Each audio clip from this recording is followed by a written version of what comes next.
I went from top of the mountain, the highest point of my life of achievement, and just being knocked down, just being told I needed to start chemo immediately. I was going to lose my hair. I would be losing my breasts. I was 31 and I noticed an ache in my breast, and it felt like a little twinge of pain every day that I was noticing, and it wasn't going away. It was the age that I was due to go. So my mom at that time was a two-time breast cancer survivor. And her first diagnosis came at the age of 41. After her second diagnosis in her 50s, she found out she was BRCA1 positive. So she had the genetic mutation on the breast cancer gene. And she was told, to tell your family, including your daughters. What happened next was a whirlwind. I just ran this really fast time to qualify for one of the most popular marathons in the world, Boston.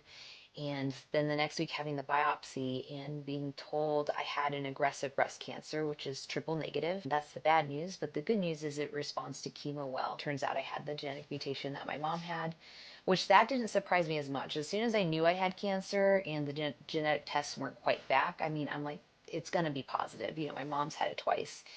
And what that prepared me for was knowing I would remove my breasts. I could actually accept that better because I saw my mom go through chemo twice, and I'm like, I don't want to do that, so I'll remove everything. And so the hair was really devastating for me. That was something that, caused me to kind of just process and release. When I lost my hair, I was mad and sad, but then I immediately went to the chemo's working. And when I constantly put things in that way, it made going through the process so much easier. I didn't feel like I was like fighting, mad at this medicine. I'm like, I'm just going to say it's working. Having someone that had been through the process and someone as close to me as my mom to see that she'd lost her hair, that she'd gone through these surgeries, and that each time she was told she didn't have any evidence of disease, that I could get through this. Having that example was so valuable. It's incredible to have a physical finish line, like a race. And so, I call it the light at the end of the tunnel for a lot of people with their treatment. It's really just a reminder of why you're going through it. So for most people, it won't be because they're going to Boston, but for most people, it'll be because they do want to travel again. They want to play with their kids.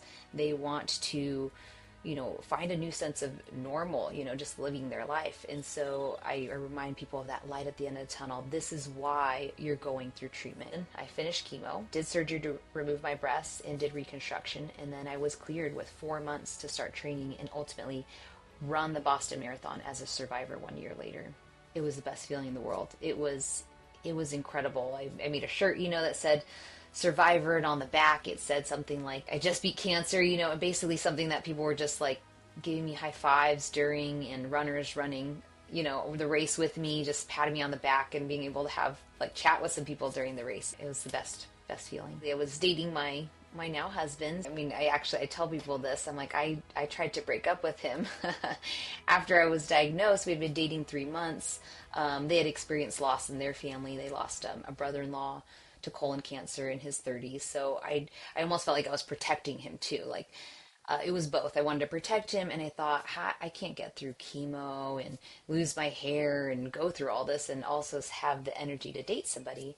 But when I approached him with that, he said, well, no, we're not, that's not why you break up with somebody. You break up because you're not compatible. So he really pushed my fears aside. So having somebody push your fear aside, he literally told me, if you're afraid of losing your hair and you're afraid of losing your breasts, that's on you, because I don't care about those things. So having someone alleviate your fears, it just allowed us to just move forward with a clean slate and just date as people would. We just went to dinner, and we went dancing a lot. We met country dancing. So we just continued to date, and it was, again, something that was just really beautiful during what would be considered a dark time. So typically you have a medical team in treatment, but that they asked me that question before we started chemo.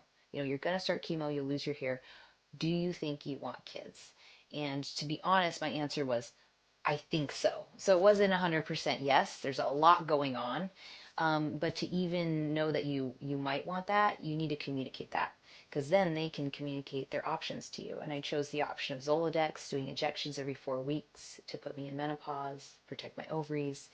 And that was just so important that I was asked that question. So you don't have to 100% know your answer, but to get your options, have the conversation. My husband and I ultimately, we got married. Very beautiful, best wedding, people crying, everything. Dancing on the dance floor where we actually met at the country bar that my husband and I met at after our wedding. And we had our two kids. I had breast cancer for the first time, and everything I learned, I vlogged. I just had so many people reaching out to me after my first diagnosis through social media, like friends.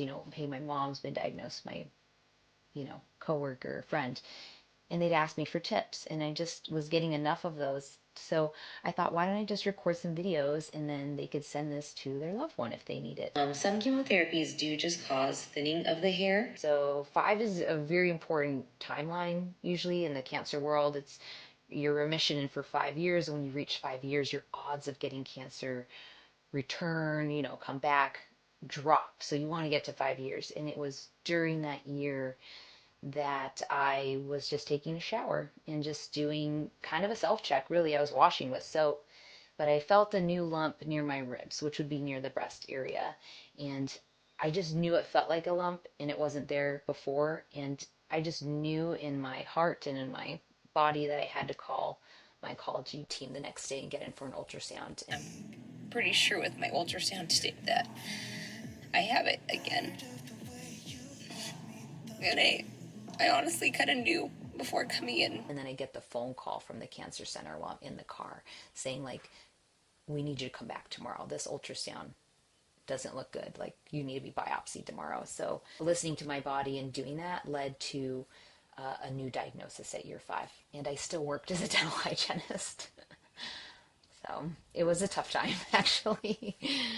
Motherhood is hard by itself because you have to learn how to be a mom. You've never done it before, and it's changing every day, especially with a baby and their sleep schedule and all the things you worry about. And that itself was amazing to me. So again, I think my children have been such a blessing also because they're my reason for like learning how to just get through it, and I just did. I wasn't one of those people that lived with the fear every day because it's common, for survivors to have to process. I just enjoyed going to chemo. Was like, let me go to chemo.